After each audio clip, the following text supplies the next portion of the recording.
¿Es imposible que haya habido fraude electoral en Correos?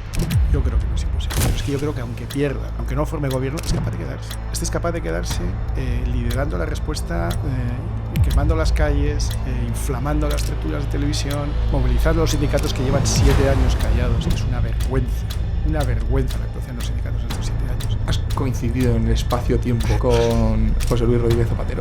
Ahí, en las conversaciones, en las cosas que se ven y que se demuestran es el miedo que tienen. Voy a quedar sin trabajo, que me van a echar, y yo donde voy si no tengo nada más que hacer en la vida más que esto. Si tú entras con 24 o 25 años o menos y no tienes ni oficio ni beneficio anterior, nunca has hecho nada fuera de la política, y no lo vas a hacer nunca. Tú arrancas un proyecto cero en un papel, ¿no? Y lo diseñas con gente con la que crees que estás de acuerdo en todo, pero luego el tiempo va pasando y los caminos van cogiendo un sentido ligeramente distinto, y al principio pues una desviación del 1% no es gran cosa, pero según pasan los años las desviaciones se van ampliando. Te vas dando cuenta que lo que tú creías que estabas haciendo junto con los demás o alguno otro estaba pensando en cosas distintas.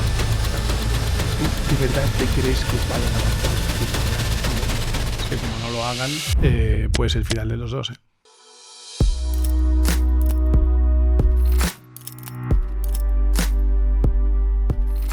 Muy buenas a todos, bienvenidos a Quorum Podcast, otro domingo más.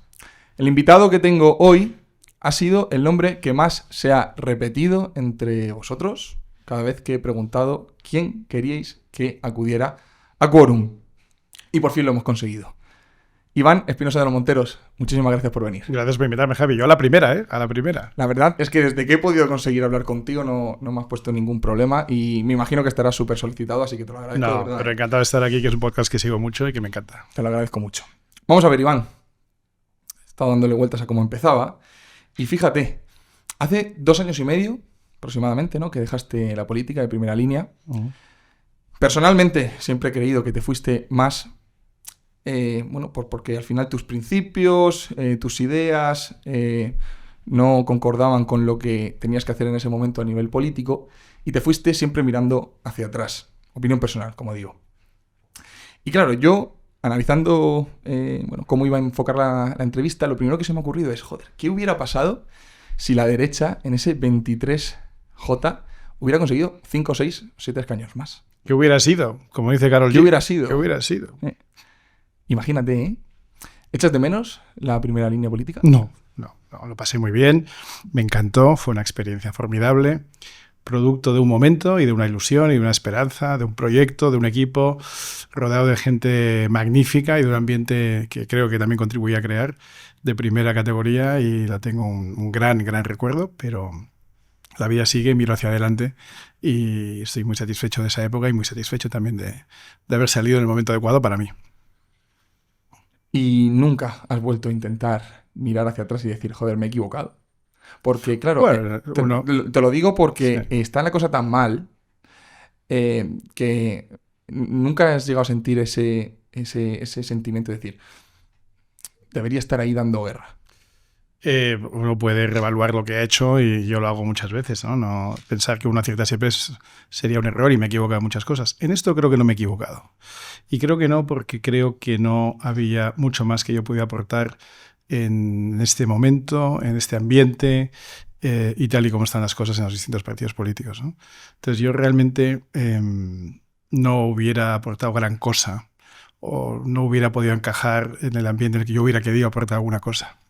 Y por tanto, cuando no se puede, pues hay que tener también la capacidad de entender que ya no es tu momento, o que no es tu sitio, o que por lo que sea, pues no debes. Pero aparte, como digo, pues tenía también asuntos personales de los que estoy muy satisfecho de haber podido dedicar. Y luego pues también recuperas un poco también del impacto económico. Es decir, hay muchas cosas. Pero todo eso es menor. Las razones de mi salida, como digo, así en su momento, pero mirando hacia atrás, realmente yo no hubiera podido hacer mucho en este tiempo, tal y como están las cosas hoy.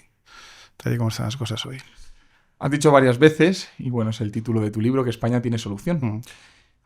A mí me gusta creerlo, pensarlo, visualizarlo, pero viendo lo que veo, cada vez me cuesta más. Iván. Yo no tengo ninguna duda, Javi, pero ninguna duda, de que España no solo tiene solución, sino que España, que es uno de los mejores países del mundo para vivir y para visitar, piensa que somos un país que con menos de 50 millones de habitantes llegamos casi a 100 millones de visitantes, o sea, triplicamos nuestro tamaño anualmente, ¿no? Que hay algo aquí por el que la gente viene a visitarnos y regresa, y vuelve, y vuelve, ¿no? Es un gran país para visitar, es un gran país para vivir. Yo he vivido en muchos países. No es el mejor país para trabajar, no es el mejor país para emprender, no es el mejor país para invertir, pero podría volver a serlo, porque lo fue durante muchos años, ¿no? Y hay muchos motivos para el optimismo si las personas adecuadas, con el conocimiento adecuado, con una combinación de optimismo y capacitación, porque también hay que saber un poquito, ¿no?, se ponen al mando de este país. No estamos tan mal para que esto no se pueda recuperar. Estamos muy mal, estamos en el peor momento de nuestras vidas, no en el peor momento de España, ni muchísimo menos. Estamos dentro de un ciclo fantástico de la historia de España, en el peor momento, pues, de los últimos, sin duda, de los últimos 50 años, por decir algo, ¿no? Pero España puede volver a crecer, España puede volver a creer en su propia capacidad, España puede dar un giro copernicano, ¿no? Sí es verdad que hace falta que todo el talento que vemos a diario, y aquí contigo pues hemos estado hablando un poco de eso antes, del talento que tenéis en tu empresa, pero que lo hay en toda España, cuanto más viajas más lo ves, sí tendríamos que tener un poco más de ese talento reflejado en el mundo de lo público, ¿no?, el mundo de la alta administración pública. Creo que hay cierto talento entre los funcionarios, entre los altos funcionarios, creo que no hay tanto talento entre los políticos. ¿Estás de acuerdo en que España debe tener élites? Es decir, el otro día estuvo sentado ahí Hermenegildo Altozano, no sé si lo conoces. Mucho, claro, sí. Brillante. Muy brillante. Me gusta mucho cómo habla. Y justo, de hecho, titulé así el podcast, sí, ¿no? Sí. España debe tener élites. Sí. Claro, analizando eso y estando de acuerdo, el problema no es quién gobierna realmente. El problema para mí es el sistema en sí que invita a esas élites a irse. Creo que aquí tenemos un ejemplo claro, ¿no? Muchas veces, y de hecho también empecé esa entrevista con él, decía, joder, la gente te conoce, te has hecho viral, te has hecho famoso, pues porque hablas muy bien. Y le puse el ejemplo de, joder, seguro que te lo han dicho 1000 veces, pero la gente le llamaba mucho la atención que tú hablaras muy bien inglés, o que hablara muy bien en el Congreso. Y digo, coño, es que es lo mínimo que espero de una persona que está ahí en el Congreso, ¿no? Entonces, es decir, el sistema me da la sensación que expulsa el talento válido, el sistema político me refiero. Entonces, ¿a qué conclusión llego? Que me da un poco más igual quién gobierne, sino que hay que cambiar esto para que el que gobierne tenga incentivos a hacerlo. Porque yo entiendo perfectamente, cuando me preguntan, Javi, joder, me encantaría que fueras yo a político, pero ¿qué incentivo de verdad tengo más allá de que quizá cuando me haya pasado el juego de la vida pueda entrar ya con todo, ¿no?, dándome igual lo que suceda? Es el sistema el que hay que cambiar. Y eso es lo que no tengo tan claro de que quien venga en un futuro lo consiga. Pues que hay muchas cosas implícitas en todo lo que has dicho, ¿no? Primero las élites, después el incentivo del sistema, ¿no? Élites hay en todos los países. Los hay, te guste o no te guste, las hay. En Corea del Norte también hay una élite. Lo que pasa es que la élite de Corea del Norte pues, es un grupo muy pequeño de militares que rodean al amado líder, ¿no? Élites hay en todos los partidos, élites hay en todos los países, ¿no? En España las élites quizá no han estado a la altura de la circunstancia, ¿no? Si pensamos en las élites financieras, empresariales, universitarias, mediáticas y, por supuesto, políticas, la gente que ha tenido el privilegio de estar en posiciones de alta responsabilidad en distintos ámbitos, creo que en general, y por supuesto que hay muchas excepciones y casos que contradicen lo que estoy afirmando, pero en general y como grupo, las élites en España no han estado a la altura de la circunstancia, no han pensado mucho en lo común, no han estado pendientes de aquello que sobrepasa el legítimo interés del círculo más cercano. Todo el mundo tiene derecho, te diría incluso obligación, a pensar en su familia, en su patrimonio, en su bienestar, y está muy bien. Pero alcanzado cierto punto, y ese punto no es muy alto, tienes que empezar a pensar un poco también en los demás, en tu entorno más amplio, en tu comunidad de vecinos, en tu barrio, en tu ciudad o tu pueblo, en tu provincia, comunidad y sobre todo en tu país, ¿no? Esto es patriotismo. Y en España ha habido muy poco patriotismo, ha habido muy poca, por lo menos últimamente, ¿no?, muy poco deseo de contribuir a lo común pensando en el bien de todos. Y es un error grave por muchos motivos, entre otros, uno del que se habla poco, y es el puro egoísmo, ¿eh? Yo no quiero que a mis hijos les vaya muy bien en un entorno en el que a la mayoría de su generación le va muy mal. Yo quiero que a toda su generación le vaya suficientemente bien, y si ellos pueden destacar un poco por sus propios méritos o por las oportunidades que han tenido en la vida, que las aprovechan, mejor. Pero yo no quiero vivir en una ciudad como México DF. donde hay unas élites que van en coches blindados y se desplazan desde sus fortalezas, sus mansiones, que son fortalezas blindadas, al colegio, que está también blindado, a la universidad o al trabajo en coches blindados, ¿no? Yo he tenido un hermano que ha vivido unos años ahí, ha tenido 2 sobrinos, el mejor hospital privado de México. Del nido a la habitación, el niño iba acompañado por un guardia con una escopeta, ¿no? Yo no quiero eso. Yo quiero una clase media expansiva. Yo quiero una clase media a la que le vaya muy bien, como ha tenido España en los últimos años, ¿no? Ese es el gran invento de Occidente y específicamente de España desde los años 60, la brutal expansión de la clase media, para bien.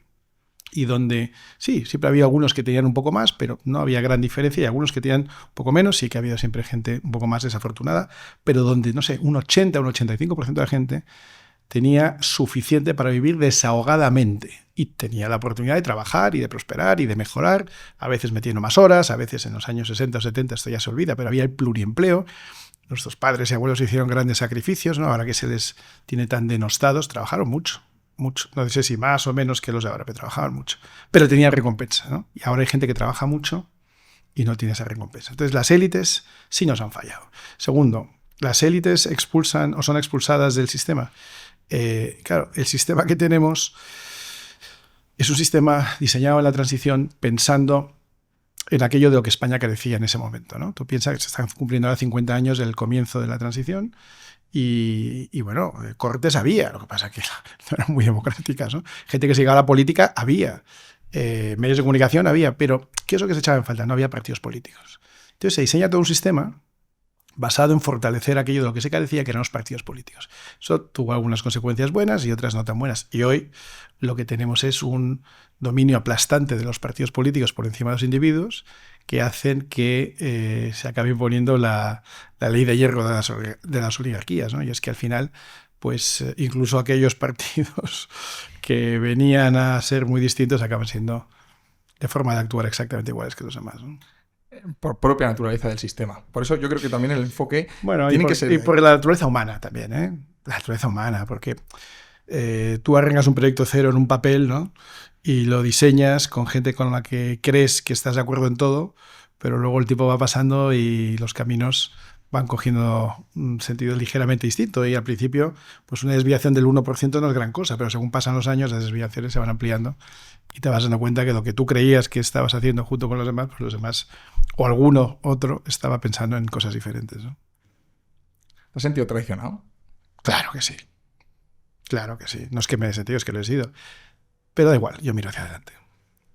Bueno, luego entraremos por ahí. Vamos a ver, Iván, volviendo un poco a la actualidad, ahora entraremos en algunos detalles. Nos está gobernando una organización criminal. Sí. Y mezclado a lo que hablábamos antes de que la gente cada vez tiene menos esperanza en que esforzándose puede llegar a lograr algo, combinada con un gobierno que se ha pasado todas las líneas, la desesperanza, bueno, pues aparece, es lógico, ¿no? Que la gente pierda el sentido y se empiece a importarle todo dos narices. Claro, yo veo ahora mismo gobernar como nos están gobernando, sin ningún tipo de miramiento, ya olvidándonos de las líneas rojas, y me da la sensación de que nos están llevando hacia un conflicto civil. La gente, bueno, piensa que esto que estoy diciendo es una locura, pero es que yo lo veo muy evidente. Yo veo que Pedro Sánchez no se va a ir, creo que, no sé si estarás en mi línea de que no va a convocar elecciones, de hecho no es que creo que quiera aguantar hasta 2027, sino hasta el año 2057, o sea, no tiene intención de irse. Y la única línea que, a pesar del debate político, mantenía a la gente tranquila es que el enfrentamiento civil no llegaba. España es un país que tiene una historia muy conflictiva, pero somos buena gente y no tenemos, la mayoría de la gente no quiere problemas, pero eso está empezando a acabarse. Y se ve desde las redes sociales, se ve desde las presentaciones de libros, se empieza a ver, ¿no? Y eso me tiene, no solo a mí, imagino que a ti y a la mayoría de la gente decente, preocupada. ¿Cómo se acaba con esto? No, porque de verdad yo ya no sé ni qué decirle a mi comunidad, porque no sé cómo acabar con una persona así, con un partido así. ¿Crees, y aquí te lanzo la pregunta, ¿crees que ante esta situación la moderación es la solución? Vamos a ver, creo que ante una persona así, los instrumentos democráticos del Estado de Derecho se tienen que ejercer, ¿no? Esto puede ser moderado o puede ser radical, según se mire, ¿no? Entonces, vamos por partes. Yo también creo que él va a aguantar todo lo que pueda, hasta el 2027 y más allá. Y más allá, pase lo que pase con el resultado electoral. Si puede, por supuesto que va a volver a intentar gobernar, por supuesto. Y quiero recordar a los que piensan que eso es imposible, que en 2023 también nos decían que era imposible. Y quiero recordar a los que dicen que las encuestas dan lo que dan, que en 2023 también daban lo que daban, más de 190 o más de 185 diputados a la combinación de PP y Vox. Y luego no sucedió. Porque las campañas cuentan, porque los debates en televisión cuentan, porque la capacidad de comunicación cuenta, porque el trabajo yendo a todos los podcasts del presidente pues tuvo su efecto y quizá nosotros no lo hicieron o no lo hicimos. También. Y eso que parecía imposible, porque ya estábamos desesperados todos hace 2 años, pues luego fue posible.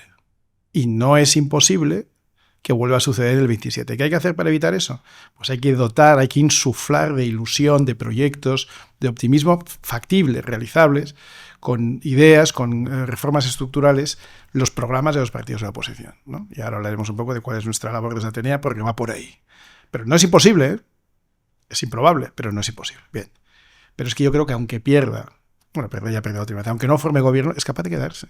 Este es capaz de quedarse liderando la respuesta, quemando las calles, inflamando las tertulias de televisión, movilizando a los sindicatos que llevan 7 años callados, que es una vergüenza la actuación de los sindicatos en estos 7 años, mientras los trabajadores van perdiendo poder adquisitivo, mientras la clase media se va deshilachando, ¿no? Es una auténtica vergüenza.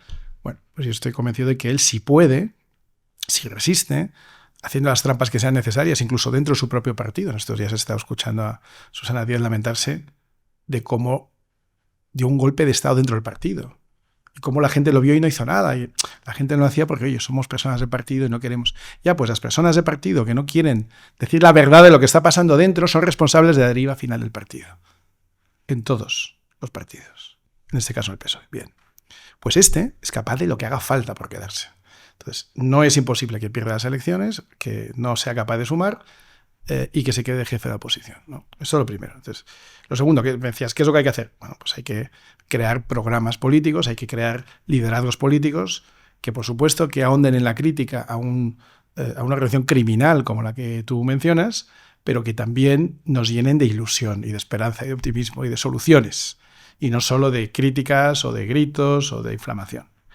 Y por último, el Estado de Derecho tiene que actuar. Por eso, en Atenea hemos presentado el primer informe, el primer documento que se llama la recuperación del Estado de Derecho, porque la separación de poderes es lo que permite que actúe la Fiscalía, que actúen los jueces, que actúe la UCO, y por ese camino es porque se va a acabar con esta organización criminal. Comprendo que es desesperante, porque los tiempos de la política no coinciden con los tiempos de la justicia. Esto daría para un podcast casi entero sobre la reforma de la justicia. Pero las investigaciones avanzan, la Fiscalía, los fiscales, a pesar del fiscal general, avanzan, la UCO avanza, los jueces avanzan. Y no por lawfare, sino porque el imperio de la ley supone que las cosas que se hacen mal, aunque las haga un político, aunque las haga un presidente, aunque las haga un diputado o un secretario general, o dos secretarios generales, la hermana o la mujer y el hermano, también se investigan, del presidente de gobierno, también se investigan, aunque sea el presidente de gobierno. Entonces, ¿a qué le decimos a tu comunidad? Pues le decimos que hay que tener esperanza, hay que tener fe y constancia. Y eso sí, hay que votar. Dentro de 2 años o cuando convoquen, hay que votar. Y me da igual que las convoquen un 15 de agosto a las 12 de la noche. Hay que ir. Además, si es posible, mejor físicamente que por correo. Por si acaso. Por si acaso. Justo ahí va a entrar Iván. Mencionando a una persona que ahora parece que es un intelectual, yo a mí me gusta meterme en algunos jardines con esto, que es Tomás Gómez, el exsecretario de Sí. Que lo veo en tertulias, sentando cátedra. Sí.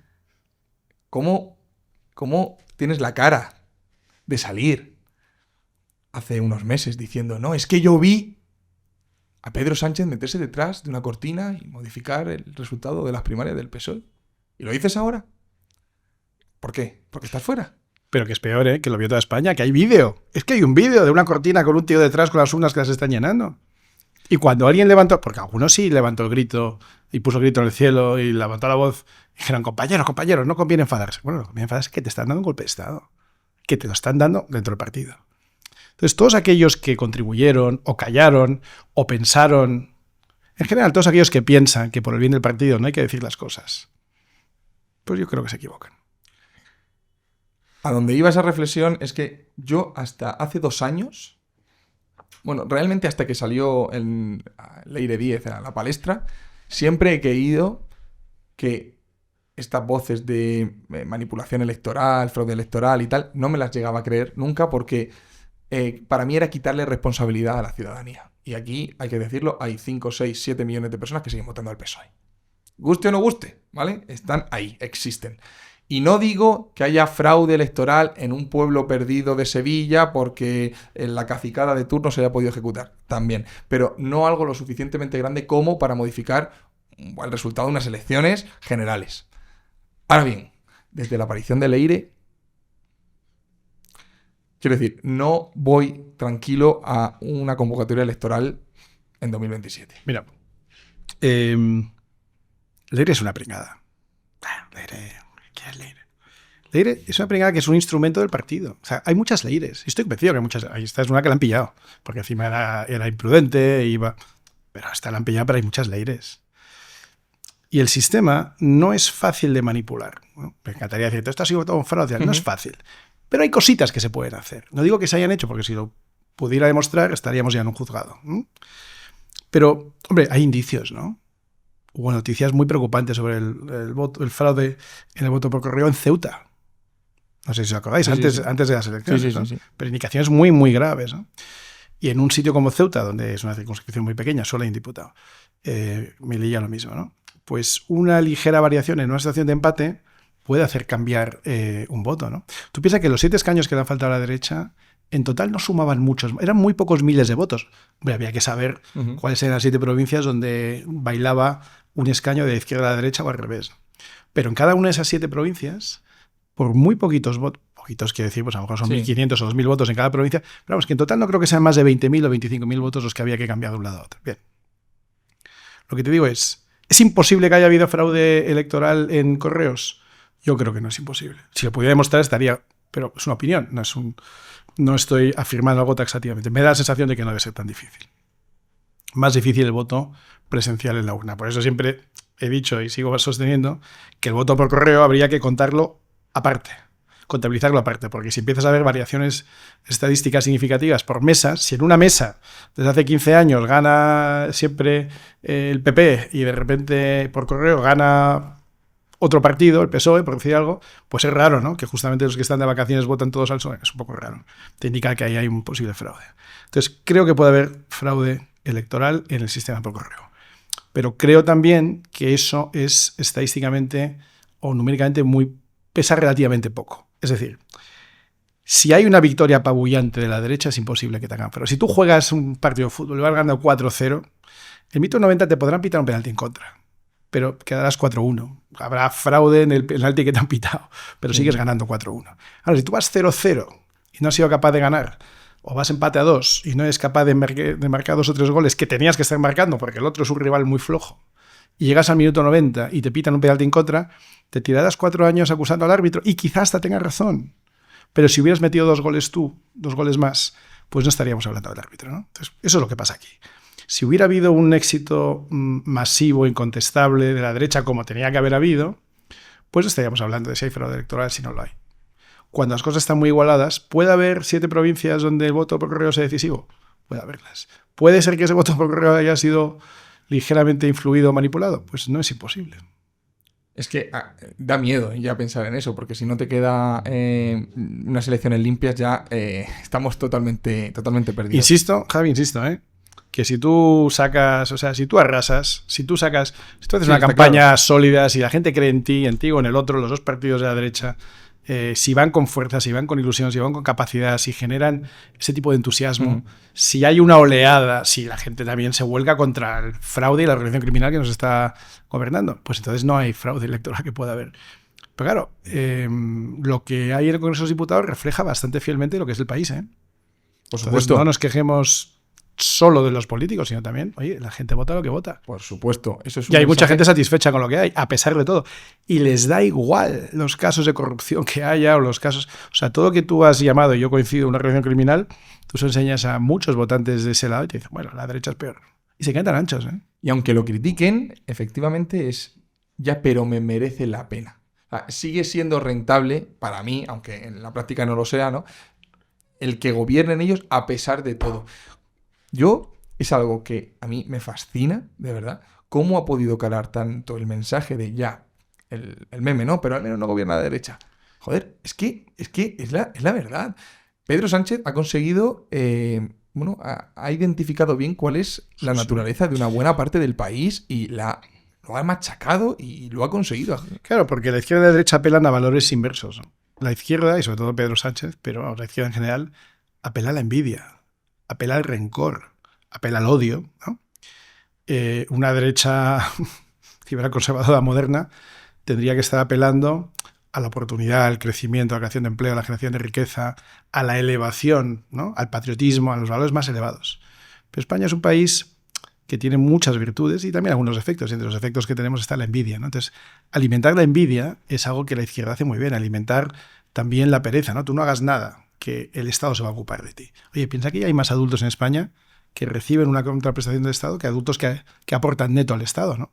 Es que eso es increíble. O sea, si tú sumas pensionistas, políticos, administración pública, gente que recibe la renta mínima de inserción y ayudas varias. ¿Y pensionistas? Pensionistas, sí. Todo esto sumado da más que la gente que es contribuyente neta. Pues claro. Es alucinante. Sí. Es alucinante. Bueno, que hay más funcionarios que autónomos.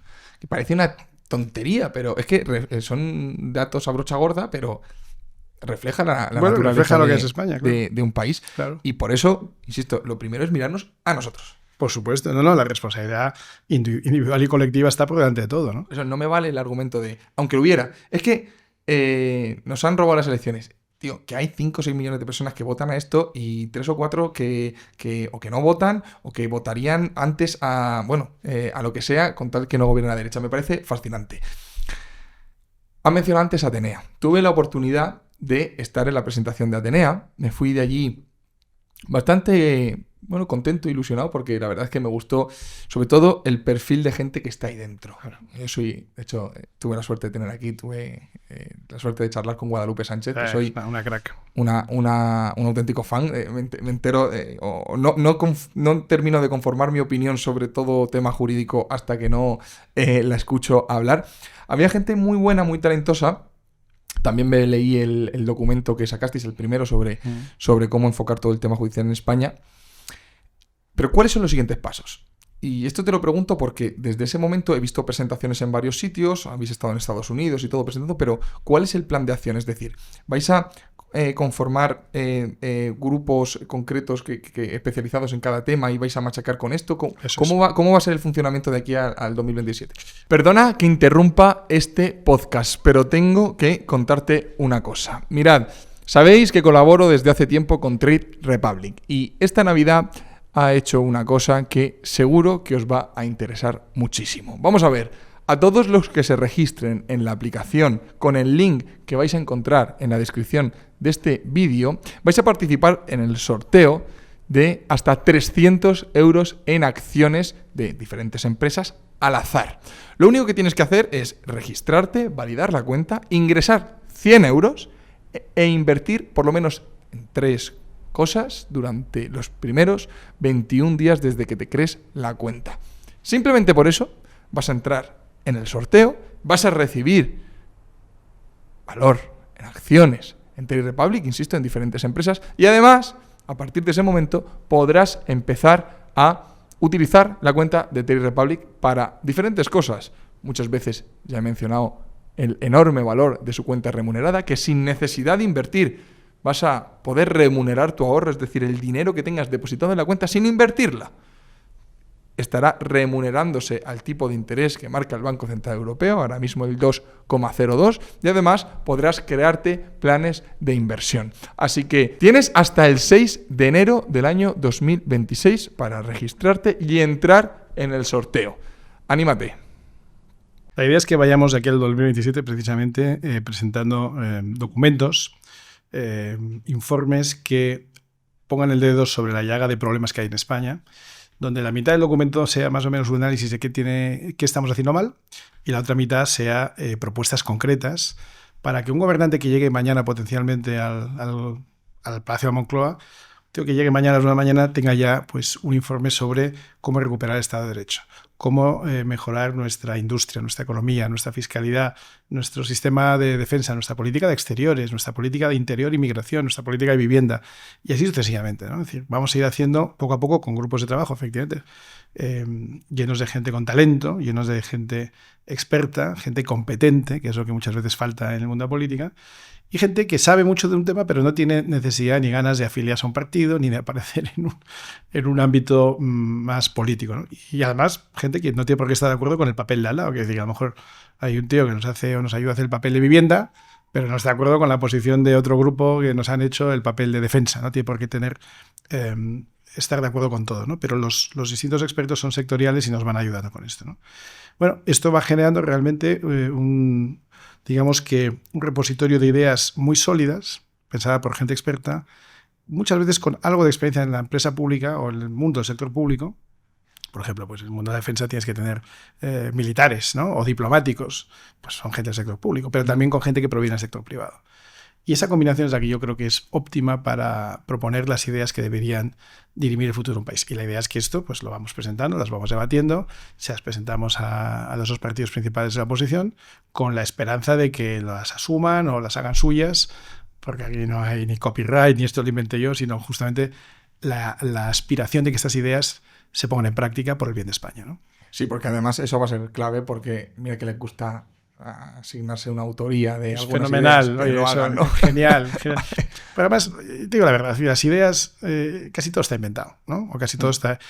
La clave está en encontrar la gente que selecciona las ideas correctas.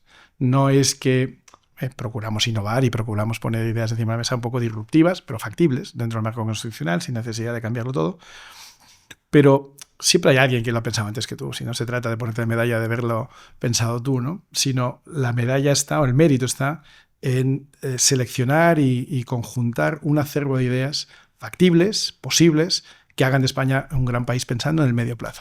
No pensando en de aquí a fin de año, ni a 100 años, que es muy difícil, ¿no? Pero pensando en 15, 20 años. ¿Y cómo se lo están tomando los partidos cuando se lo presentáis? Bueno, eso es mejor preguntárselo a ellos, ¿no? Eso es mejor preguntárselo a ellos. Pero seguro que cuando llegue el momento de las elecciones y llegue la campaña electoral, pues ahí habrá un poco más de... ¿Cómo se financia Atenea? Solo con las aportaciones de nuestros socios, que llamamos embajadores, gente que se da de alta en atenea.org y con una cuota anual nos ayuda, o algunos hacen unas donaciones un poco más generosas en función de su capacidad. Y por cierto, no gastando, ¿sabes? O gastando muy austeramente. O sea, el cuadro directivo no cobra, yo no cobro, o sea, todo con mucha austeridad, midiendo mucho. Como decía el antiguo Plan General Contable, administrando como lo haría un buen padre de familia, ¿no? Esto es lo que se consideraba el Plan General Contable, una administración sensata y prudente. ¿Aceptaréis fondos públicos en la Atenea? Nunca. Además está establecido así que no se van a aceptar nunca ni fondos públicos ni fondos de partidos. Nunca, no. Si es que es contrario a nuestra identidad, a nuestra forma de ver las cosas, ¿no? Yo creo que los clubes privados se tienen que pagar sus socios, ¿no? Se llamen sindicatos, patronales, fundaciones, asociaciones o centros de pensamiento, que se lo pague cada uno, y si no hay interés por pagarlo, pues que se disuelva, ¿no? ¿Y estáis notando que influís?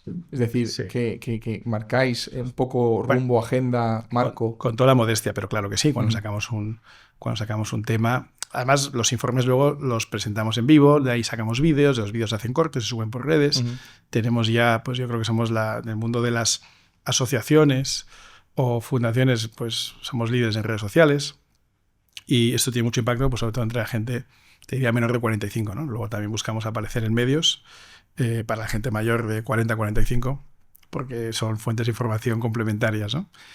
Y en eso consiste, ¿no? En tener una capacidad de influencia, en que las cosas que digas sean interesantes, que quien las diga sepa un poco del asunto y se puedan debatir, y de ahí salga, ojalá, pues la idea de que esto se pueda implementar cuando llegue un gobierno nuevo, ¿no? Sí, sí, sí. Yo, como consejo de un ciudadano cualquiera, ahí tiene que haber también mucho control, entiéndeme control, ¿no? Pero que no se convierta en un lobby de presión y de historias, que al final lo sois, ¿no? Pero entiéndeme, ¿no? Hay gente que pueda sacar interés intentar promover ciertas ideas o que puedan afectar o que puedan ayudar a cierto lobby empresarial, etcétera. No. Porque Pero, esas cosas suceden. Sí, sucede. Sí. Oye, y además, los lobbies existen y son legítimos, ¿no? La gracia en países más avanzados como en Estados Unidos es que se registran, se identifican como eso, ¿no? Uh-huh. Somos el lobby que ayuda al sector de la defensa, o al sector de la vivienda, o al sector de las drogas, ¿no? Hay lobbies que apoyan el sector de la marihuana, que existe y que está legalizado gracias a los lobbies que han hecho una labor. Uh-huh. No, esto no es eso. Esto es partiendo de una base filosófica que es liberal conservadora y que no ocultamos, ¿no? No pretendemos influir sobre el PSOE. Ojalá el PSOE se dejara influir con estas ideas, pero vamos a hacer el más mínimo esfuerzo, ¿no? Uh-huh. No se trata de eso, se trata de influir en el espacio, en el espectro del centro hasta la derecha, con las que son las mejores ideas, que son las que han hecho de España y de Occidente el mejor lugar del mundo para vivir. Pero eso no es accidental, está basado en una serie de principios, de valores y de puesta en práctica de unas ideas que, ojo, no siempre están siendo defendidas en el centro derecha, de vez en cuando se olvidan, ¿no? De vez en cuando y con mucha frecuencia se olvidan. Incluso ahora pues se nota una cierta tendencia a revertir ciertos caminos andados, ¿no? Y volver hacia ideas contrarias a las que se han defendido siempre. Bueno, es un error y esto hay que explicarlo, hay que defenderlo a diario. Uh-huh. Justo por ahí iba a entrar. Desde que rompiste la escena pública, he visto cómo te daban palos desde la izquierda, muchos. No el que más dentro de Vox, creo que te tenían bastante respeto en la izquierda, porque no sé si es por la educación o porque tu forma de hablar no te daban tantos palos o porque directamente no veían nivel para poder aquí contigo. Ha habido de todo, ha habido mucho ataque. Ha habido mucho ataque. Sí, no, por supuesto, ha habido mucho ataque, no digo que no. Digo comparado con otros miembros de Vox. Pero, joder, desde que montaste Atenea... Me ha gustado, ¿no? Te han dado bien, ¿eh? En la derecha, dices. Te han dado bien. Te han dado bien y te han dado bien y muy duro. Y sobre todo... en Twitter, concretamente, porque es donde se comenta mucho el tema político, chavales de nuevas generaciones de partidos de Vox y del Partido Popular, muy, muy, muy, muy, muy duro. Y estoy súper preocupado. Bueno, entiendo que eso te da más igual, pero es que me parece incluso ridículo, ¿no? Pero, Javi, sí. Has mencionado yo creo que has puesto donde está el problema de todo, ¿no? Que es en las organizaciones juveniles de los partidos, ¿no? Porque yo veo que tú puedes salir de la organización juvenil, pero la organización juvenil nunca acaba de salir de ti, aunque estés para cumplir 50 años, ¿no? Y se sigue operando así, se sigue operando mandando a los chavales oye, ahora hasta hace poco se lleva el liberalismo, todo el mundo es liberal, ahora se lleva el estatalismo, ahora somos todos de Orbán y de Putin, pues ahora todos los liberales son no sé qué tal. Claro, los niños ven cómo se comportan los mayores y siguen el juego, ¿no? Y además creen, porque se lo han indicado, que así es como se asciende dentro de los partidos, ¿no? Entonces eso me da un poco de pena, pero vamos, si no me he venido abajo cuando me atacaban ministros o vicepresidentes del gobierno, comprenderás que niños alineados con los intereses de un dirigente que tiene miedo, celos, envidia, lo que sea, me da absolutamente igual. Y además y que además cambiarán pasado mañana si cambia el dirigente o si cambia el rumbo del partido también, ¿no? Porque no tiene criterio tampoco. No, yo que estoy a favor de eliminar cualquier asociación juvenil dentro de los partidos, y te hablo desde las juventudes de Vox donde estén metidos, como las del PSOE, como la nueva generación del Partido Popular. Sí, nuevas generaciones revueltas, los que sean. Yo las eliminaba. Pero es que además, y esto es un consejo que muchas veces le doy a chavales que están ahí, que a mí también me dan palos, obviamente, y me las darán por estar hablando de esto contigo. Pero si digo, joder, no sabes lo que estás haciendo con 20 años exponiéndote así. Es que la estás cagando tan gorda, porque eso, no, sí, tú has dicho, no va a salir de ti, y además va a ser un peaje que vas a tener que pagar, que si medras dentro del partido, dentro de 15 años te dirán... Y con un componente añadido que no se daba antes, ¿no? Es decir, los que eran de nuevas generaciones de hace 25 años, que hoy tienen casi 50, lo era en una época analógica. No queda tanto registro de lo que hicieron o dejaron de hacer, o dijeron o dejaron de decir. No había Twitter, no había Instagram, no había redes, no había móviles con cámara, ¿no? Empezaba a verlos, pero todavía no estaban tan extendidos. Y entonces todos aquellos han llegado pues, a los 35 o 40 años sin un bagaje demasiado visible. El que estaba ahí se acuerda, ¿no? Y me acuerdo que este se lió con esta y por eso ahora se llevan mal, ¿no? Estas cosas pasan, ¿eh? Estas cosas han definido a políticos muy importantes de este país, ¿no? Las relaciones personales entre ellos.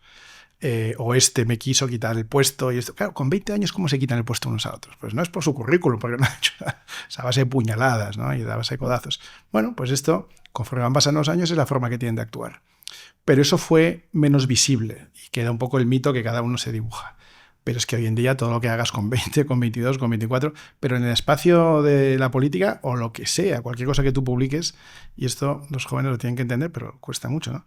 Cualquier foto que compartas, cualquier mensaje, incluso privado, que mandes a alguien, claro, eso te queda para siempre, ¿no? Pero claro, los chavales ven que sus adultos o sus mayores les dicen que a zurrar a este, a zurrar al otro, y se tiran. Sí, luego vienen las quejas, ¿no? Y los hay. Hay alguna ahora que ha cometido algún delito y se la verá ante un juez, ¿no? Y ya, no, es que me lo dijeron, no sé qué, ya, hijo, pero lo hiciste tú. Y como tienes más de 18 años, pues ya tienes o deberías tener la capacidad para entender que si cometes un delito, pues habrá probablemente una pena asociada, ¿no? Pero Iván, una pregunta, curiosidad pura y dura. ¿Eso cómo funciona? Es decir, no digo que las juventudes sean las mismas ahora que cuando tú estabas dentro de Vox. Es que no había. Pero sí que me imagino que habría satélites alrededor. Eso existe. Siempre había chavales que querían medrar, siempre había chavales que querían ascender y luego, oye, también había gente joven muy sana, muy sana, que tenía su trabajo o tenía sus estudios o lo que fuera y por supuesto ya apoyaba y eso era gente muy, muy querida, ¿no? El problema es que con esto se convierte en un medio de vida para algunos de ellos, ¿no? Entonces ya son dependientes. Bueno, se ha visto últimamente. Hay que decir que nadie resiste que le graben una conversación, ¿eh? Así que esto es... Y a mí me parece horroroso me parece una cerdada lo que han hecho con los audios de Revuelta. Espantoso. Pero ¿sabes por qué lo hacen? Porque han visto a sus mayores hacerlo. En fin, dicho eso, claro, ahí en las conversaciones, las cosas que se ven y que se demuestran es el miedo que tienen. El miedo que tienen que me voy a quedar sin trabajo, que me van a echar, que yo dónde voy si no tengo nada más que hacer en la vida más que esto, claro. Claro, es que si tú entras con 24 o 25 años o menos y no tienes ni oficio ni beneficio anterior, nunca has hecho nada fuera de la política, ya no lo vas a hacer nunca. Si entras a los 30 te tienen cogido. O después de 4 o 5 años en un partido de asesor de no sé qué, ¿dónde vas a ir a trabajar? ¿Dónde te van a coger? O sea, si tú no tienes un oficio, si no tienes una carrera, si no tienes un currículum y solo te dedicas a esto, estás entregado. Eres dependiente, ¿no? Que por cierto, es de lo que se trata. Totalmente. Y luego ves, es que ministros de este país lo único que han hecho en su vida ha sido estar desde los 18 años en el partido y deber favores. Yo me imagino, claro, tú analizas... Ser dependiente, bueno. Ciertos personajes que, claro, tienen que pasar por ciertos aros para llegar a donde llegues. Por ejemplo, el tema dentro del PSOE, el tema de lo de las saunas. Te puede montar la película que quieras, pero eso tendría un objetivo turbio. Grabar a gente. De grabar a gente, claro, para acabar enganchándoles por un lado o por otro. Claro. Claro, eso es lo más bestia que te puedas encontrar, ¿no? Que te graben en una sauna privada, que es una cerdada hacerlo, pero así funciona de verdad tanto el mundo político, porque, joder, tú has estado en primera línea muchos años. Pues así funcionaban tradicionalmente los partidos. Y la idea era montar una cosa diferente y más elevada y más, ¿cómo te diría? Mejor intencionada, ¿no? Claro. Vale. Ya está, con eso queda claro. No quiero andar más en ese tema. Es que es morboso, pero joder, da lástima, ¿no? Porque ver que hasta tú sales de la organización juvenil, pero la organización juvenil nunca sale de ti. Iván, quiero tocar un tema contigo que en este podcast intentamos hacerlo siempre, que es el tema de las pensiones, ¿vale? El conflicto civil al que nos están llevando de polarización, sí. También está la rama intergeneracional. Sí. Conflicto intergeneracional, peligroso, pero yo, que también hago mucho contenido al respecto, llego a ver a veces hasta necesario, por lo menos intentar forzar la máquina un poco para lo que viene siendo agitar el avispero y que se empiece a hablar de este tema. Esto lo he comentado mucho con Víctor de Wall Street Wolverine, que ha sido el que le ha pegado las patadas a la ventana de Overton como un animal, poniéndose más, entiéndeme, extremista en cuanto al discurso. Hemos conseguido mover esto. Yo esto te lo dije hace tiempo, no sé si te acordarás. en una entrevista que te hicieron con Alex Algarci en un hotel, no sé si te acuerdas, que Sí. yo estuve ahí, soy amigo de Alex y demás. Y me acuerdo que te pregunté, te pregunté una cosa y es, joder, Iván, a mí se me pusieron los pelos de punta contigo, de verdad te lo digo, una comparecencia que tuviste hablando sobre el sistema de pensiones. Mm. Estabas en Vox. Sí. Y joder, pusiste todos los puntos sobre la suya, sobre el problema que había, sobre la pirámide La poblacional. demografía. La demografía. La pirámide invertida, claro. Pero no se dio la solución. No se dio la solución. Y de hecho la solución que se medio daba pues era la política que tenéis dentro del partido de cargarse las comunidades autónomas, redirigir chiringuitos y tal. Y eso, a mi modo de ver, no es la solución. Es decir, no estamos cambiando el sistema. Creo que en Atenea, y os animo a hacerlo, eso tenemos que moverlo porque es muy complejo, va a durar 1 o 2 generaciones, si no el cambiar el sistema, porque primero hay que cambiar la mentalidad y después las cuentas las tenemos que ajustar porque no puedes dejar a la gente sin cobrar una pensión, eso es una utopía, pero ¿qué hay que hacer? ¿Qué hay que hacer? Bueno, España tiene muchos problemas, de los cuales algunos son relativamente sencillos de tratar, ¿no? Y luego hay algunos que son complejos. Y este es complejo. Es decir, el que te diga lo contrario, bueno, tú entiendes el problema, que ya es mucho. No es que la mayoría de gente no entiende el problema, incluidos los políticos, ¿no? Es decir, en esa comparecencia que tú decías, ese debate, me llamaron fascista, extrema derecha y tal, cuando yo estaba hablando en términos numéricos, ¿no? En términos actuariales. No es que yo sea actuario, pero en fin, conozco lo mínimo para entender el problema en el que estamos y además llevo siguiéndolo mucho, mucho tiempo. Tanto, te diría, como 30 años. ¿Por qué 30 años? Pues porque hace 30 años vino a España el ministro chileno Piñera, no el que luego fue presidente, sino un familiar suyo. Piñera, que fue el líder de los Chicago Boys, que fueron aquellos chicos que diseñaron, chicos jóvenes, que diseñaron la reforma del sistema de pensiones de Chile, que tantas ventajas le ha dado a Chile y que luego ha sido inspirado de una manera u otra, copiado de una manera u otra en algunos otros países, ¿no? Como Holanda. Bien. El problema viene produciéndose desde que empieza a caer la natalidad.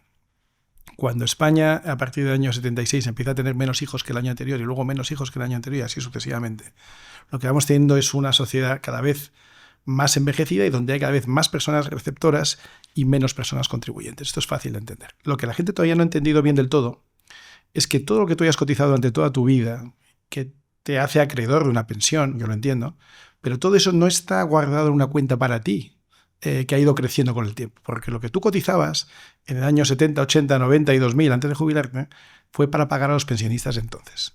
Y en aquella época se hacía con mucha facilidad porque había pocos pensionistas por muchos motivos, entre ellos porque lamentablemente murió mucha gente en la guerra y por tanto pues ya quedaba muy poca, no quedaba tanta gente mayor y además la esperanza de vida desafortunadamente era más baja. Entonces había poca gente recibiendo y después de unos años de los famosos, los que llaman los boomers, los del baby boom, son las generaciones que nacen a partir de los años 40, donde hay muchísimos niños, porque es un momento de optimismo y crecimiento en España. Entonces, bueno, diré de crecimiento para no entrar en valoraciones, ¿bien? Pero de crecimiento de natalidad sin ninguna duda. Entonces, muchos niños que nacen, que se van a incorporar al mercado de trabajo 25 años más tarde, muchos pagan a muy pocos, pero pagan en tiempo real. Lo que yo cotizo hoy va para este señor mayor. Ese joven que ha estado cotizando durante muchos años para sus mayores, cuando llega a ser mayor, que es hoy, dice, ahora me toca a mí cobrar. Y no le falta razón. Por eso hay que tener cuidado de no entrar en el conflicto generacional, que es lo que quiere la izquierda. La izquierda siempre pone dos partes en conflicto, trabajador contra empresario, hombre contra mujer, hetero contra gay, ciudad contra campo, y ahora mayores contra jóvenes. Y no es culpa de los mayores, es culpa de los políticos, sobre todo los de izquierdas, pero no solo, que nos han estado engañando con el sistema durante 40 años. Entonces no entremos en la trampa de acusar a los pensionistas de hoy de ser demasiado ambiciosos. Es absolutamente cierto que los pensionistas de hoy cobran sustancialmente más de lo que sus aportaciones hubieran generado si las llegan a meter en un plan de pensiones para ellos. Es sustancialmente cierto que viven de las aportaciones de los jóvenes contribuyentes de hoy. Pero también es verdad que ellos contribuyeron en su día. Ellos no tienen la culpa de haber contribuido más o menos, se contribuyó o contribuyeron lo que se les dijo. Y es natural que todo el mundo quiere ganar más. Entonces, yo diría que el problema no está en los pensionistas. El problema está en no entender cómo funciona el problema o cómo funciona el sistema y por lo tanto no entender cuál es el problema. Y si no entiendes el problema, no es fácil encontrar soluciones. Ahora, pongámonos a hablar de soluciones. Y tú dices, Atenea va a hacer un esfuerzo. Sí, Atenea va a presentar un informe, yo te diría en primer trimestre del año que viene, que estamos preparando con Daniel Lacalle, que yo creo que es poco sospechoso y que creo que va a ser simultáneamente rupturista, pero sensato y realista, basado en los números de verdad, de la demografía que tenemos, ¿no? Por cierto, la inmigración no es la solución, lo explico más detalle en el libro, porque la inmigración neta no aporta más recursos al Estado del que detrae. Luego ese no es el típico mantra que hemos oído los últimos 25 años, que la falta de natalidad se cubre con la inmigración, se ha demostrado que no es cierto. Bien, pero entonces hay que buscar otras soluciones. ¿Qué soluciones? Mira, en el libro yo contaba una, te voy a regalar al final del podcast, hombre, el libro. En el libro yo contaba una solución que se me ocurrió haciendo un día unos cálculos de crecimiento y flujo de caja, ¿no? Entonces yo decía, ponía un ejemplo de lo que se considera la octava maravilla del mundo, que es el tipo de interés compuesto, ¿no? Entonces yo decía, si un niño nace hoy y le pones 3.000 euros en la cuenta, una vez, no 3.000 al mes, una vez 3.000, su bautizo recaudas 3.000 euros entre los padrinos, los padres, pon que recaudas 1.500 y que el Estado te pusiera otros 1.500, como los cheques bebé, aquello de Zapatero. Si tú le pones 3.000 euros hoy en una cuenta que crezca a 67 años, que es la edad de jubilación que yo me imagino, 67 años a una tasa de interés descontada la inflación del 7,6%. ¿Por qué el 7,6%? Porque es el peor resultado de los últimos 100 años en cualquier periodo largo de un índice como el de la bolsa americana. Está en la plus 500, ¿vale? 3.000 euros de hoy a 67 años, capitalizando, es decir, reinvirtiendo los beneficios, los dividendos de cada año, te da para que ese niño, cuando cumpla 67, tenga 3.000 euros al mes durante 25 años. 3.000 euros de hoy, con poder adquisitivo de hoy. Estos 3.000 euros de hoy, dentro de 67 años, serán 30.000 al mes. Pero con poder adquisitivo de hoy, 3.000 euros al mes durante 25 años. Bueno, pues esa aparente tontería en Estados Unidos se ha puesto en práctica la semana antepasada. Y hemos visto que un tío, Michael Dell, fundador del computer, junto con el gobierno americano, ha decidido, el individuo, Michael Dell, ha donado 6.500 millones, ha regalado 6.500 millones, y el Estado americano ha puesto su parte del triple, para que todos los niños entre 0 y 10 años, todos los niños de Estados Unidos, excepto los muy ricos, pero todos los niños entre 0 y 10 años de Estados Unidos van a tener en su cuenta una cantidad que va a empezar a capitalizar en un fondo que va a generar y va a administrar un fondo soberano que va a administrar el gobierno americano, que está a disposición del individuo a partir de los 18, pero que si lo guarda, esos niños ya van a tener $1.500 de pensión para toda su vida a partir de los 67. Pues no es tan difícil. Es verdad que es una solución para los que nacen hoy. Hay que ir buscando soluciones para los jóvenes de hoy. Hay que buscar soluciones para los que tienen entre 30 y 40 o entre 40 y 60, porque a los que tienen más de 65 ya no les vas a cambiar el paso, ¿no? Bueno, pero esto requiere un poquito de conocimiento técnico, una mínima capacidad de matemáticas financieras, un básico conocimiento de las matemáticas actuariales, conocer la demografía de tu país y cómo funciona tu sistema. Y a partir de ahí podemos hablar de reformas y de propuestas y de soluciones que no son fáciles, pero que existen. Y se necesita consenso. Hay una cosa que me da especialmente rabia de lo que está pasando.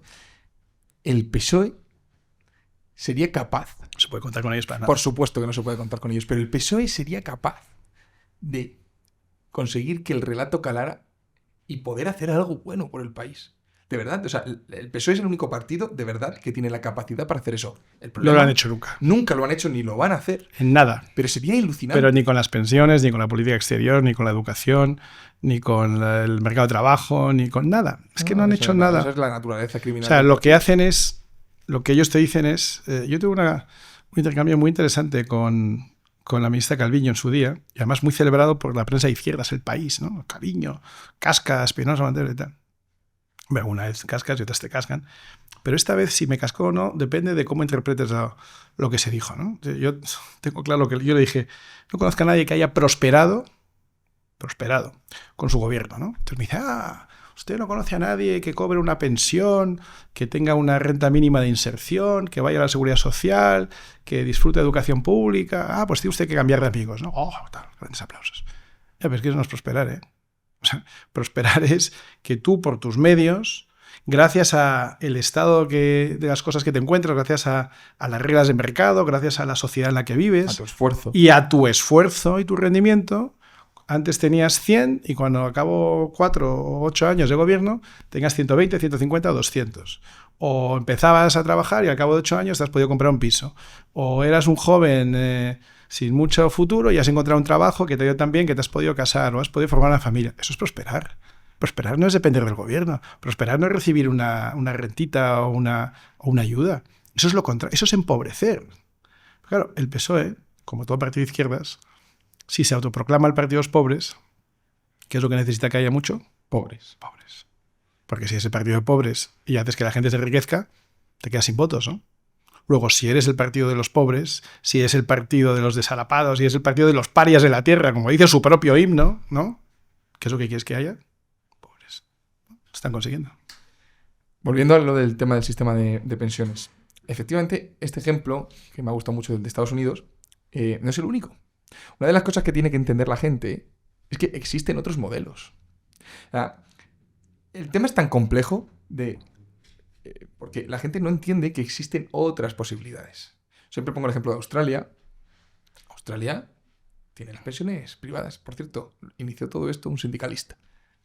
Y, joder, hay una cosa que me gusta mucho, que es, en Australia, si tú tienes 60, 65 años y te mueres, tienes la desgracia de fallecer, la pensión se la queda a tu hijo. Claro, porque es una pensión de capitalización. Correcto.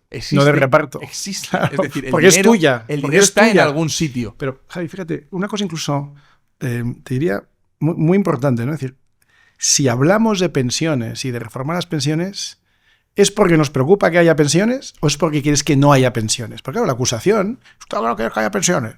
No, es que el que no quiere que haya pensiones es usted.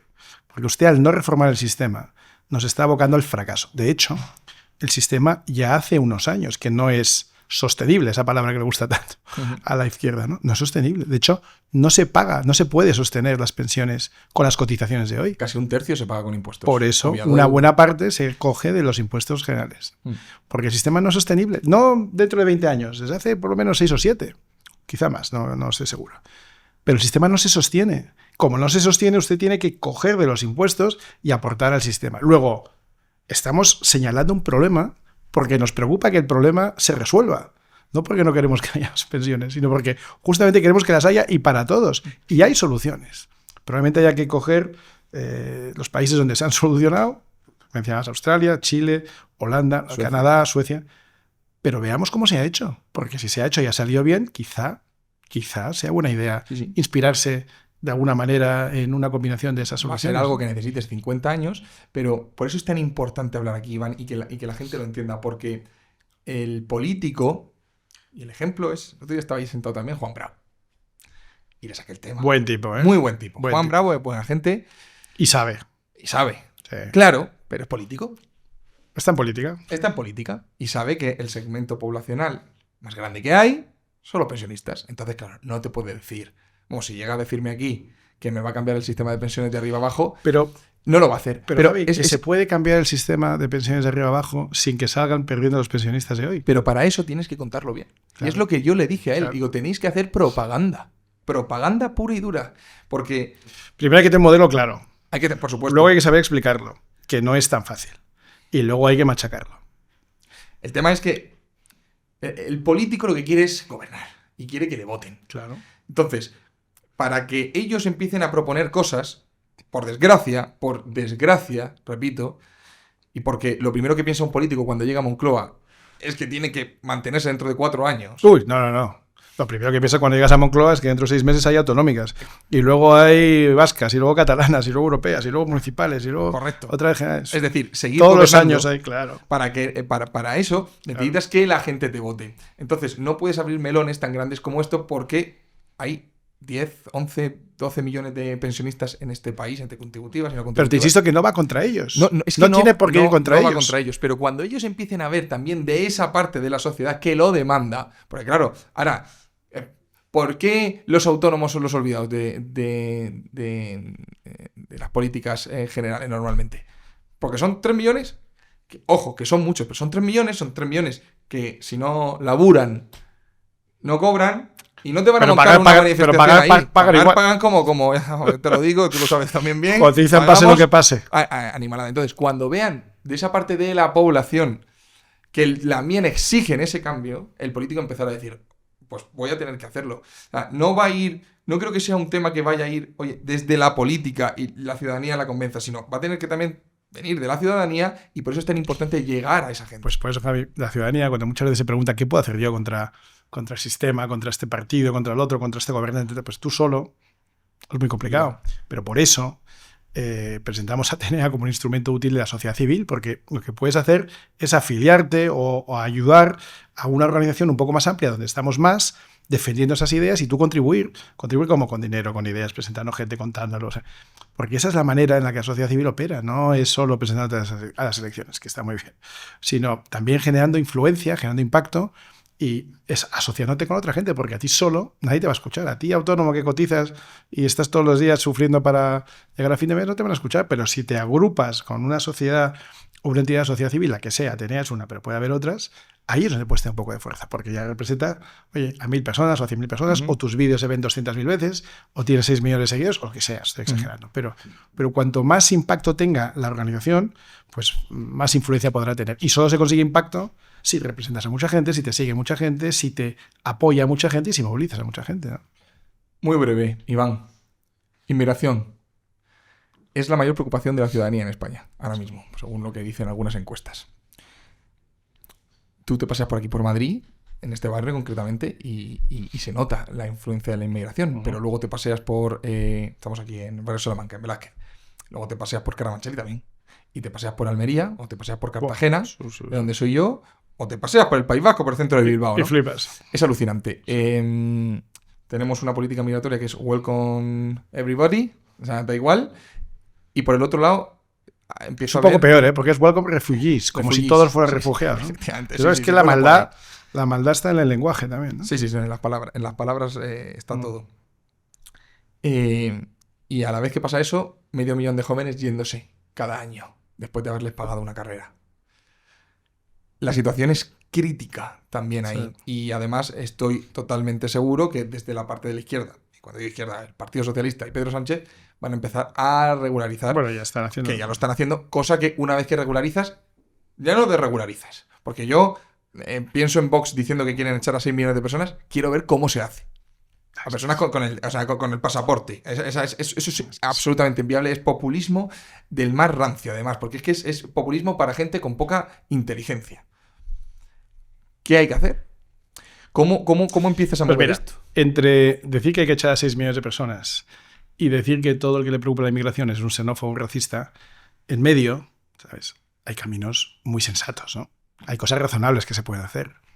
Lo primero, y vuelvo a lo que decíamos antes con las pensiones, ¿no? Es definir si la inmigración es necesaria o no. Y sea lo que sea, o haya sido lo que haya sido en el pasado, yo creo que en los años venideros la inmigración no va a ser ya necesaria. Y yo entiendo que la gente dice, pero es que hace falta para nuestros para empleos que los españoles no quieren. Bueno, espérate. España primero tiene ya una tasa de paro suficientemente alta. Entonces, no estoy yo muy seguro que haga falta mucha más gente, pero es que además la revolución tecnológica que viene por delante, la que tiene que ver con la inteligencia artificial, la robótica, las aplicaciones de última generación y toda la tecnología en general que se va a aplicar en nuestras vidas, va a hacer que la mano de obra presente física sea cada vez menos necesaria. Y por tanto, todos aquellos que hemos estado preocupados, yo incluido con la natalidad, lo sigo estando desde el punto de vista moral. Yo, me parece que un país tiene que tener niños y creo que es bueno. Creo que es el mayor problema de España, la natalidad. La natalidad es el mayor problema que nadie quiere afrontar porque es un problema que no se resuelve de un día para otro. Y este es uno de los problemas más difíciles también, ¿no? Pero la segunda parte que muchas veces se comenta es la parte económica de la natalidad. Si no hay natalidad, no habrá jóvenes que trabajen en el futuro. Ya, pues es que no sé si va a hacer falta ya tanta mano de obra física en el futuro, dentro de 20, 25 años, ¿no? Entonces, para empezar, yo diría, oye, stop inmigración. O sea, stop. Que solo pueda entrar ya la muy, muy cualificada. Que es la que decía el país que es, ¿eh? La muy, muy calificada. Pueden ser programadores de Python, pueden ser cirujanos cardiovasculares, pueden ser profesores de, no sé, de ingeniería aeroespacial, o sea, gente realmente muy, muy cualificada. Y segundo, tiene que ser gente que se vaya a adaptar bien a nuestro país, que acepte las reglas básicas de convivencia y que no venga con la intención de cambiarlas, y de cambiarlas para peor, ¿no? Entonces, dadas estas dos condiciones, España, o cada país soberano, es quien debe decir cuánta inmigración tiene que llegar. Y segundo, hay que empezar a mirar qué hacemos con los que ya hay aquí. Entonces, de nuevo, entre echar a 6 millones y regularizar a todos, también hay caminos intermedios, ¿no? Pues habrá gente que llegó legalmente, que tiene arraigo y que es contribuyente neto a un país como este. Pues bienvenido. Pero hay mucha gente que no. Hay mucha gente que viene Y además quiero recordar que el caso de Europa y España concretamente es muy distinto de otros casos como el de Estados Unidos, ¿no? Estados Unidos, el 99% de inmigración que llega para trabajar, porque no hay un sistema social que les acoja con mucha generosidad. Luego sabes que los hispanos que llegan a Estados Unidos atravesando todo Centroamérica, primero, son de una civilización muy parecida a aquella que se encuentran y segundo, vienen a trabajar. Aquí los que llegan del sur son de una civilización muy distinta, a veces incompatible, y segundo, a veces vienen a trabajar, pero otras veces vienen a vivir las ayudas sociales. Bueno, pues hay que empezar a cribar y a distinguir y a generar la expulsión de todos aquellos que no se quieren integrar, no quieren trabajar, tienen delitos y son una rémora para la sociedad. Eso sí que hay que repatriarlo, pero eso no quiere decir echar a 6 millones de personas. Es que además, igual que el problema de la natalidad es complejísimo, el problema de las pensiones es complejísimo, el problema de la inmigración, soy un total desconocedor de cómo luego funciona en la realidad, pero no lo veo tan complejo. El problema de inmigración a partir de mañana es muy fácil.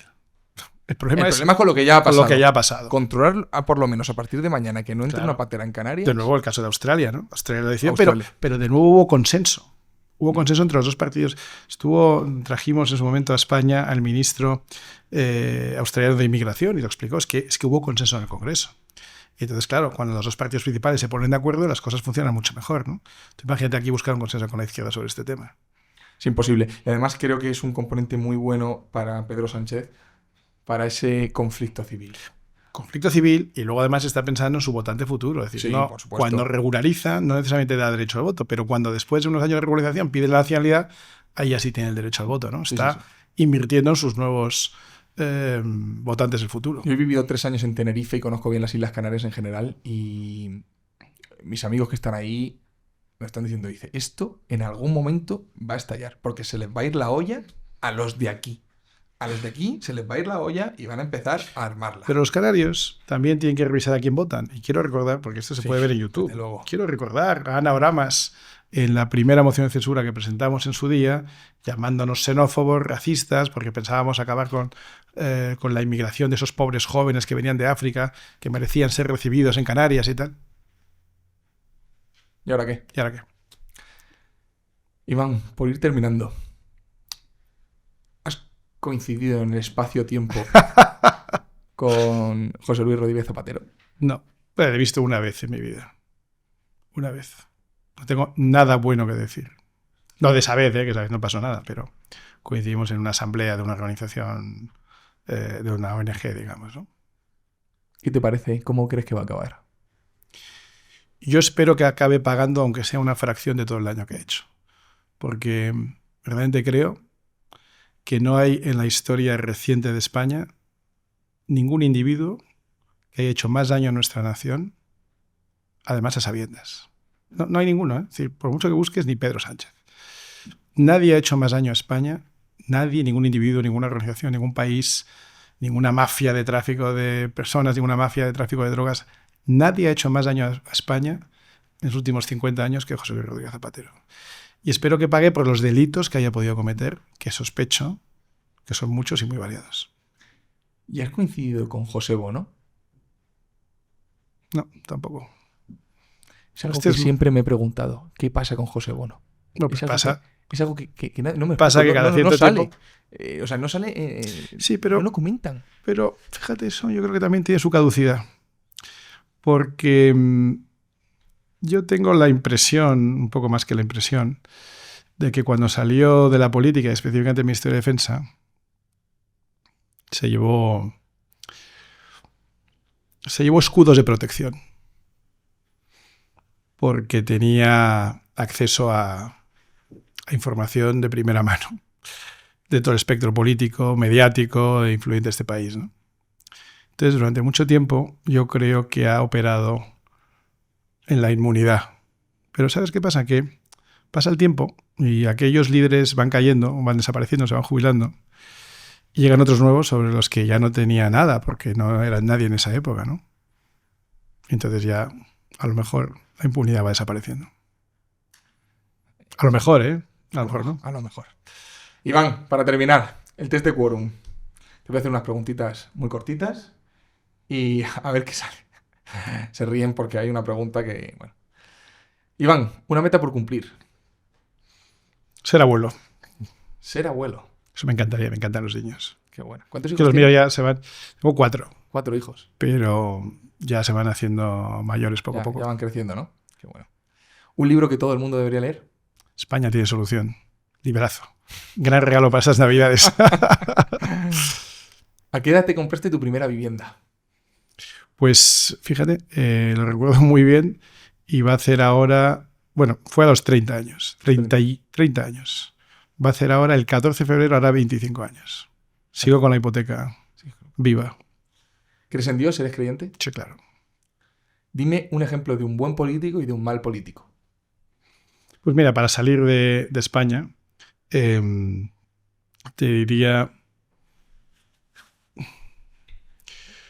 diría algún político americano, ¿no? Por ejemplo, pues el gobernador de Florida, yo creo que lo está haciendo muy bien.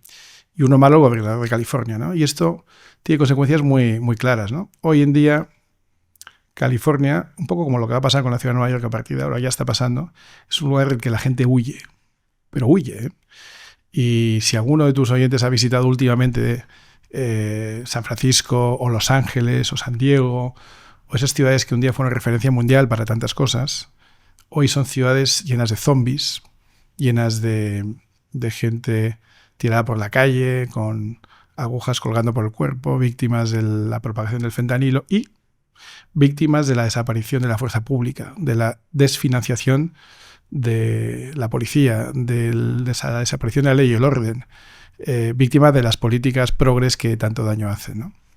Y en cambio, si tú vas a Florida, lo que encuentras es un estado que era hace 30 años, y ya lo conocía yo entonces, pues un estado más bien orientado a gente muy mayor, donde se jubilaban muchas parejas de norteamericanos, pero un estado muy tranquilo, sin mucha actividad, ¿no? Y en los últimos 25 años se ha convertido, no solo por este gobernador, ¿no? Sino por muchas políticas acertadas, algunas no tanto, pero políticas acertadas, se ha convertido en un espacio de dinamismo empresarial, de crecimiento, y en los últimos años de enorme crecimiento económico en los ámbitos más diversos, ¿no?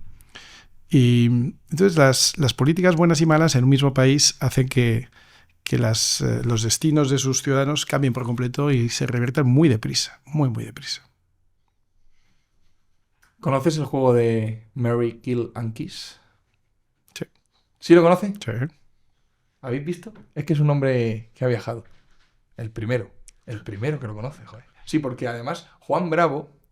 Yo conocía una versión, pero era un poco más dura. No era Mary. No era Mary.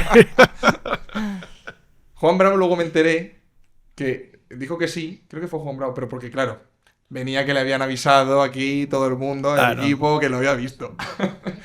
Vale, pues si lo sabes, ya la audiencia lo conoce, te voy a decir a 3 personas. La primera es Macarena Olona, la segunda es Cayetana Álvarez de Toledo y la tercera es Pepa Bueno. Pepa Bueno, de la SER. Bueno, vamos a ver. Primero, yo no deseo kill a nadie, ¿eh? A nadie. Pero claro, pues si tengo que elegir el orden, la prelación, kill Pepa Bueno. Claro, kill mediáticamente, no metafóricamente. Kiss Macarena y Mary Cayetana. La verdad es que esta me la pidió la audiencia y me pareció muy suave, pero lo que hay se lo tengo que deber a mis seguidores. Yo hubiera sido más cabroncete. Bravos, Mary a Rocío Monasterio, que es con la que me quedé hace a tu mujer. 30 años ya, ¿eh? Claro, 30 años llevas con tu mujer. ¿Algún consejo matrimonial? Me casé hace 4 meses ya. 4 meses. 4 meses.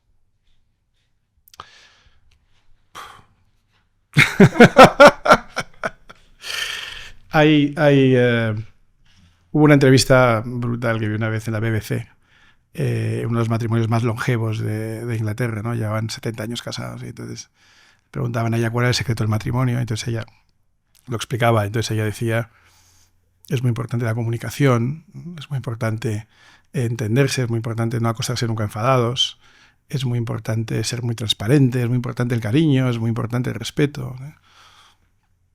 Y luego al marido le preguntaban y dijeron, bueno, todo eso sí, y decir mucho yes dear, ¿no? Pues ese es el consejo. Sí, cariño. Sí, cariño. Son 2 palabras, todo se resume en eso. Yo recuerdo lo que dijo el Papa Francisco, que dijo, no sé si se lo inventaría él o no. No pero tengáis dijo- miedo. No, de las pocas cosas que dijo medio decente, pero él dijo que no te vayas a la cama enfadado. Sí. Y eso es verdad que eso se lo oye un hay cura. veces que es inevitable. Se lo oí un cura este sábado en una boda. Que es buen consejo. Sí. Iván, tengo aquí... Hay gente que lleva 3 días sin dormir, por no irse a la cama enfadado. No. por lo que le espera.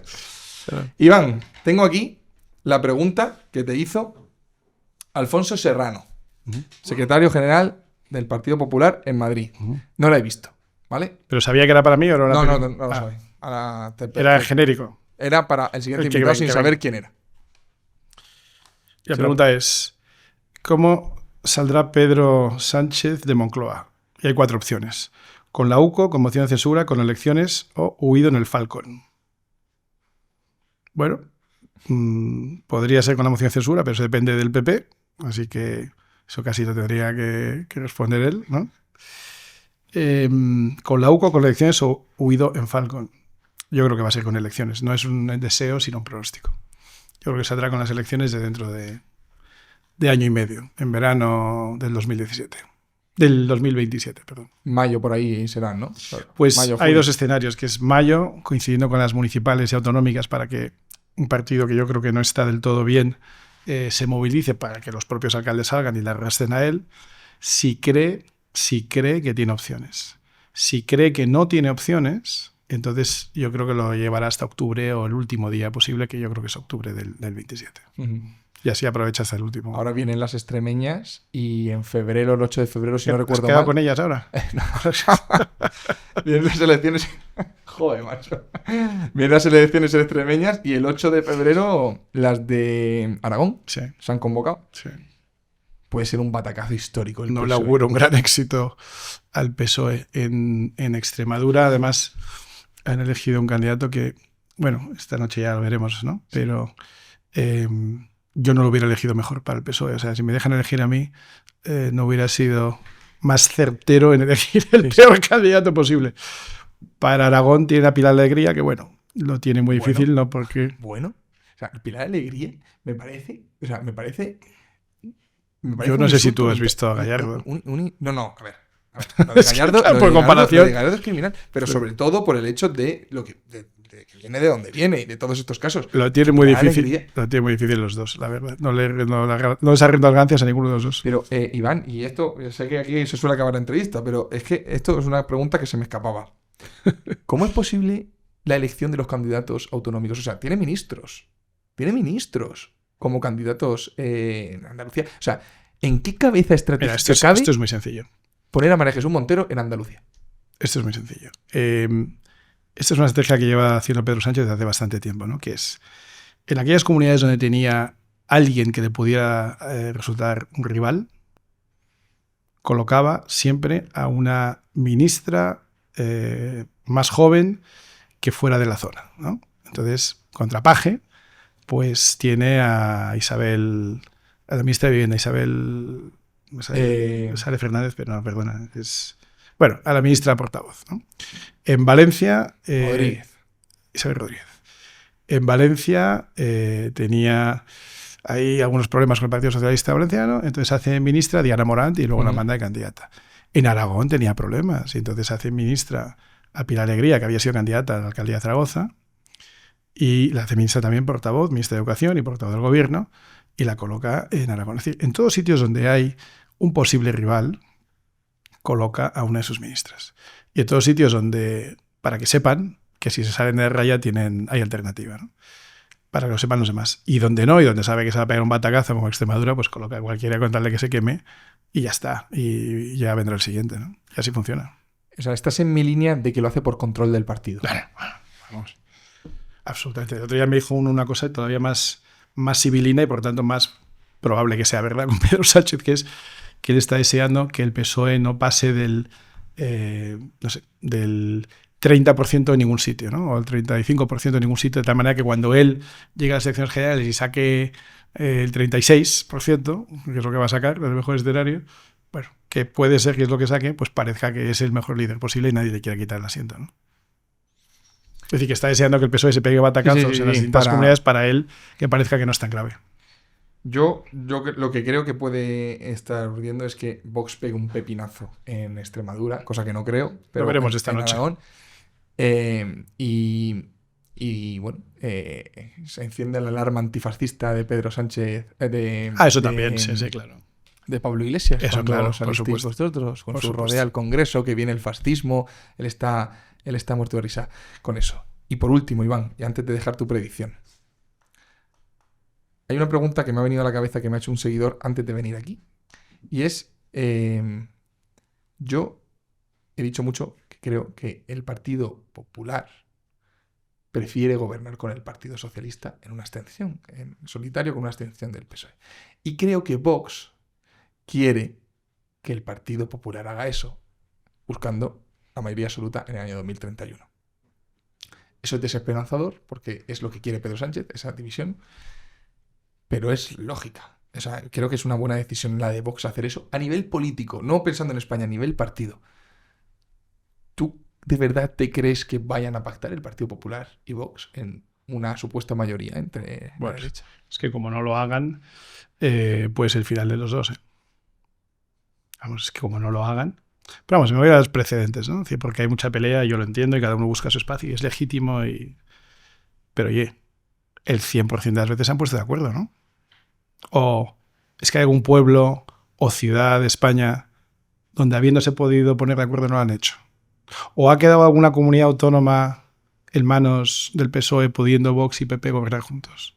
O ha habido un solo caso que conozcamos, no sé, igual me dices que en Villablino de Abajo, provincia de no sé dónde, no lo han hecho. Que yo sepa, lo han hecho en el 100% de las veces. PP y Vox se ponen de acuerdo en el 100% de las veces para gobernar, afortunadamente. Como llegue el día de gobernar, sumen más de 176 y no lo hagan, yo creo que se los cobran por la calle, ¿eh? Y con razón. Y con razón. Iván, antes te voy a dar yo a ti una cosa, antes de que tú me des a mí. Venga. Porque te he traído, porque sé que te faltaba para estas Navidades, ¿no? Te traigo un libro que se llama España tiene solución, que te va a venir muy, muy bien. Ya verás, además te lo he dedicado. Ya verá mi abuela qué contenta se pone. Y te traigo además un Christmas de Atenea para que lo tengas aquí. Ay, qué chulo. Deseando, no dice feliz solsticio de invierno. ¿No? Ni Vosotros dice, sois de los que dice decís feliz Navidad. Sois de los carcas que decís feliz Navidad. La extrema derecha superfascista dice feliz Navidad. Así que muy feliz Navidad y próspero año nuevo también para toda tu audiencia. En su libro España tiene solución hacia un futuro brillante y próspero. 4ª edición ya. Va por la 6ª. Sexta. Bueno, este lo tenía ya guardado para ti de hace para tiempo. Pone en la página de agradecimientos a mi mujer Rocío y a mis hijos y me dice: para Javi Cabello, empresario poliédrico y que forma parte de la solución que España necesita. Eso es. Iván, muchísimas gracias por el detalle. Gracias. Y ahora te pido a ti que pongas en este papelito una pregunta para el siguiente invitado. Sin saber quién es. Sin saber quién es. Te lo voy a decir después de escribirla. Y no necesariamente con opciones, ¿no? No, como tú quieras. Eso fue Alfonso que se pegó la artistada de poner opciones. Sí, ¿qué más? Te escucho. Y lo siguiente es una, predicción para el año 2026. Que pueda suceder a lo largo de 2026. Política o no. Es decir, lo que creas que va a suceder. Ya haré un directo especial viendo a ver qué tal de finos habéis estado. Muy bien.